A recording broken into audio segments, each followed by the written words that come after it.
Vidéo commence.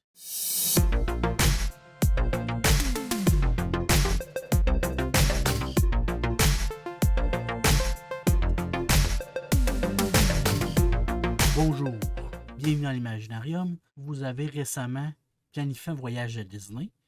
Vous en avez parlé avec vos proches, puis tout le monde vous en parle, puis vous dit ah, tu vas aimer ça, tu vas avoir à Magic Kingdom, il y a telle boutique que tu vas pouvoir acheter telle affaire, puis à Hollywood Studios, tu iras essayer telle attraction, puis à Epcot, tu iras goûter à telle affaire dans tel pavillon, puis là, vous êtes toutes mêlés parce que vous ne comprenez rien de ce que le monde vous dit. Et aujourd'hui, on va essayer de démêler ça un petit peu. OK, dans le fond, ce qui est important de comprendre, c'est que Disney, c'est pas la ronde.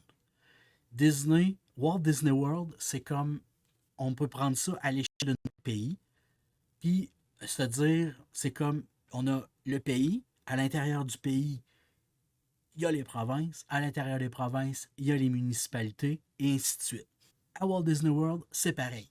On a Walt Disney World, à l'intérieur de Walt Disney World, il y a les parcs, certains parcs à thème, il y en a 4 principales, c'est là-dessus qu'on va s'attarder aujourd'hui. Premièrement, je vais vous parler des emblèmes de Disney. Les emblèmes, c'est des bâtiments qui représentent chaque parc.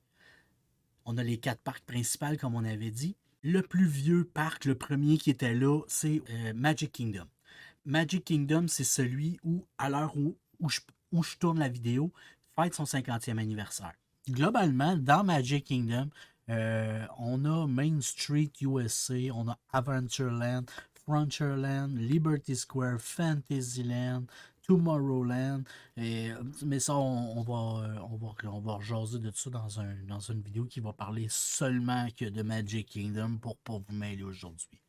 Si vous avez un parc à visiter dans votre vie, que vous avez juste une journée là, avant que la Terre s'écroule ou que c'est Magic Kingdom, parce que Magic Kingdom, c'est l'esprit de Walt Disney World réside vraiment dans Magic Kingdom, quoique tous les autres parcs valent la peine d'être visités puis qui ont chacun leur petite thématique puis leur petite touche de magie. Le château, c'est lui qui représente le plus Magic Kingdom. Ensuite de ça, on a Epcot. Epcot est représenté par cette grosse boule-là. Epcot, c'est un peu l'enfant mal aimé de tous les parcs, mais honnêtement, c'est un super beau parc. Il y a vraiment gros des affaires à faire. Il est mal aimé parce que longtemps, le monde ne savait pas quoi faire à Epcot. Mais il y a vraiment des belles attractions. Il y a vraiment de plus en plus de stock. Là. Disney met l'accent sur Epcot pour mettre encore plus de nouvelles attractions, puis plus envie aux gens d'aller voir Epcot. Là. Epcot, on voyage autour du monde. Hein. Si vous voulez goûter à des trucs extraordinaires, allez à Epcot. Là. Il y a vraiment là, un paquet de restaurants typiques de plein de pays. Puis on en rejasera une autre fois là, quand je vais faire le tour des parcs. Ensuite, on a Hollywood Studios. Hollywood Studios, c'est un parc qui est thématisé un peu sur Hollywood des années 30-40. C'est un magnifique parc.